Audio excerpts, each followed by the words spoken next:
This case is something I've always wanted to do, mainly because it happened in Devon, the county where I live, and as I remember it so well, as I was only 16 at the time, but it was all over the local news. So this took place in an area called Exwick, near Exeter, and basically it's a rural place, but it's not completely isolated, and there's dog walkers and residents nearby. It's a place where people know each other, or at least know of each other and recognise faces. So really quite a close-knit community, where everyone notices everything. On Saturday morning, on 15th of November, Kate Bushell and her mum Susan went into Exeter High Street and bought a CD from a music shop. When she got home, she did a bit of schoolwork and at 4:30 went out to walk the neighbour's dog called Gemma, as the owners were away for a couple of days. She said she would be about 20 minutes, as in November it gets dark quite early. By 6 p.m, Kate still hadn't come back, so Kate's parents Jerry and Susan decided to go and look for her, taking their car. The parents described her as a very reliable child, so this was unusual for her. When they couldn't see her and went back down to their house, they called her friends to see if they had seen her at all, and when it was confirmed that they hadn't, Devon and Cornwall police were called and gave them the details needed.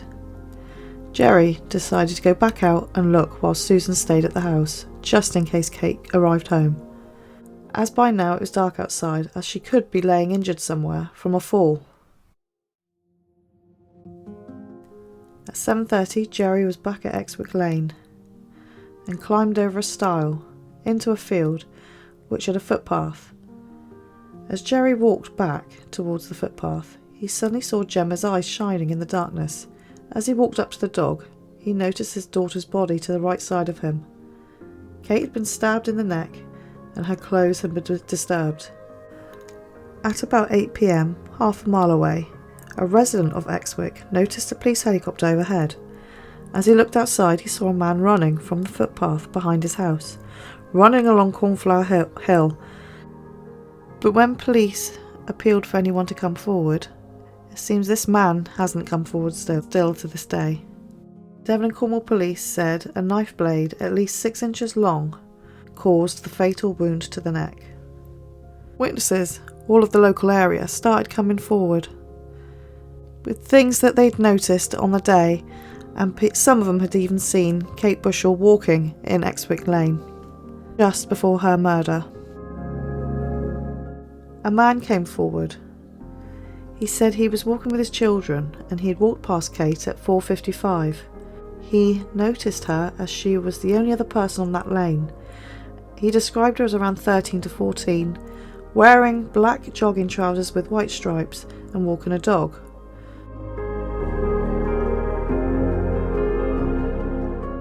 A woman was driving with her daughter and turned onto Exwick Lane. She came across a girl with a dog, and the girl was facing the woman in the car. Although they noticed the girl looking straight at them, they said she looked quite confident. As they carried on, to the right-hand side of the lane, there was a van, and there was a man who stood with his back to them. This was described as a blue van. When they came back, minutes later, they had spotted the blue vehicle in the same area but couldn't see anyone around, and this was about 4:45 p.m. On Wednesday 12th of November, around 5:30 p.m, a witness had seen a man come out from behind a tree and across the road to a gateway, which startled the witness. A dishevelled looking vagrant guy walking along Exwick Lane.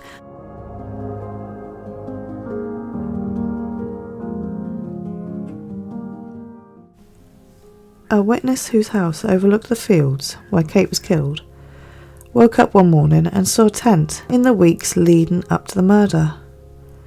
She described it as a red-orange sort of tent, and it was camping mid-November, which is unusual as it's so cold. A vagrant was seen walking in the area. He had a scruffy, dishevelled look, about 5'10" to 6 foot tall, and had been seen several times, also in the weeks leading up to the murder. Could he have been the person who was camping in the fields near to where Kate had been murdered. So far, all the appeals for all the people seen in the area at the time of Kate's murder have not come forward. Black bin liner in the area of the murder had fingerprints, which they couldn't eliminate at the time. Probable characteristics that the police released on a programme called Crime Watch UK in 1998 was that he knows the local area due to location of the murder, he's right-handed from the method of killing, may own a blue van, possibly have experience in slaughtering animals, age between 18 and 35, possible previous convictions, sexual and relationship difficulties, may have shown cruelty towards animals, and a bit of a loner. This may lead to an individual that would be of interest. Orange fibres had also been found on Kate's body, and also on the stile nearby. Orange dyed material, like for boiler suits, aprons and gloves. To this day, this case has never been solved. However, it could be linked to another similar case in Cornwall.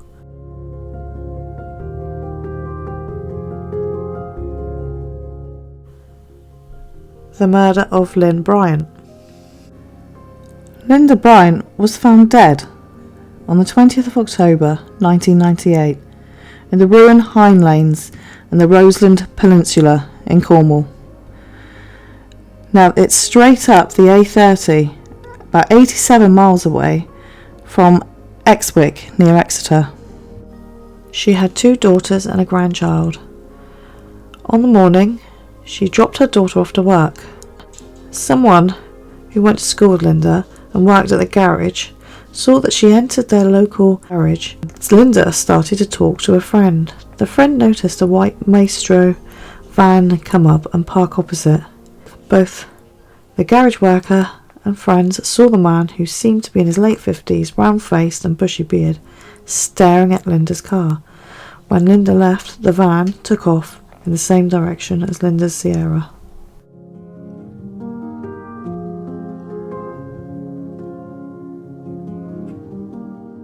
Lynda went home and had lunch with her 19-year-old daughter. At 1:35 p.m, Lynda took her dog Jay for a walk. While she walked the same route almost every day, towards the Methodist chapel, and left to Chiroga. At 1:45 p.m, a person driving past the chapel near the crossroads saw Lynda talking to someone who still hasn't been identified. At 2 p.m. to 2:10 p.m, she was seen by a farmer walking her dog, which is around 100 yards from the chapel. At 12:40 p.m, Lynda Bryant's body had been found by a holidaymaker in a gateway of a field at ruined Hine Lanes on the Roseland Peninsula. Devon and Cornwall police were called. She had stab wounds on her body. So far, the man in the Maestro still hasn't come forward.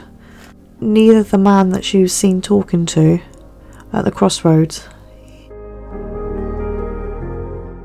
However, advances in DNA enabled police to produce a new partial DNA profile, which is to believe the killers. In October 2016, officers retook DNA samples from some of the 6,000 people who originally gave DNA in 1998. Despite high-profile media attention and public appeals, the killer is yet to be found. The man staring at Lynda in the white Maestro van, which suddenly left at the same time as Lynda and went in the same direction, hasn't come forward. The man seen talking to Lynda at the chapel at the crossroads didn't come forward either. Police said she had been stabbed in the neck and back and fatally stabbed in the chest, and clothing was disturbed. The conclusion was that it was a sexually motivated murder. The weapon used was a 10 to 14 centimetre long, could be a penknife or a small kitchen knife, but has never been found. Blue fibres found on Lyn's body, which are polyester cotton mix and a vivid blue, but haven't been matched to any specific garment, but are commonly used for polo shirts and sweatshirts.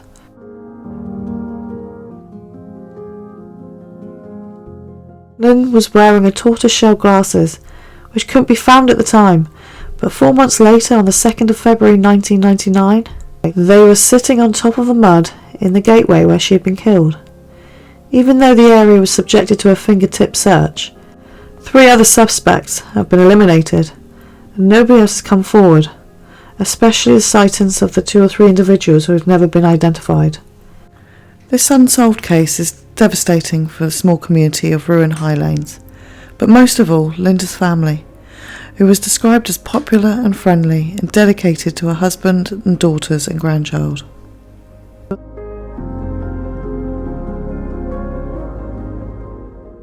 Thank you for listening. Please like and subscribe for more content.